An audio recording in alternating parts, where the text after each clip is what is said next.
obodo anyị bụ Nigeria na-agba aka ebe na a na-achọ ọtụtụ ndị mmadụ achọ nke na ọnụọgụ ha ruru 23,000 na 25,000 n'ala anyị bụ Nigeria.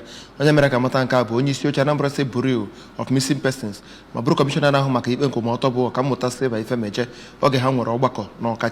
Emela pụtara anya ụka. Ya bụ ngalaba bụ nke nyere ikikere ịchọpụta okwu gbasara ndị furu efu ma wepụta nchịkọta banyere ya bụ ọnọdụ site n'enyemaka ndị ọrụ nchekwa.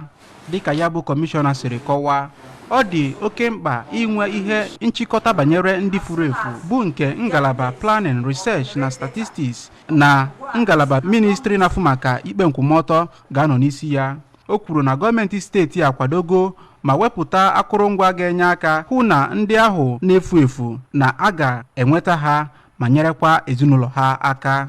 N'okwu ya ka onye isi Truth, Justice na Peace Commission Ọkammụta Shedi Odinkalụ siri na ya bụ ọgbakọ dị oke mkpa n'iji nyere steeti a aka yagara ezinụlọ nwere ndị na-efu efu. Otu onye nọchitere otu Civil Society Odoziakụ Hope Okoye nakwa otu onye nọchitere otu jikọtara ndị ọkaiwu Izu Umeji tụpụtara atụmatụ ga-enye aka maka agamnihu ya bụ ngalaba.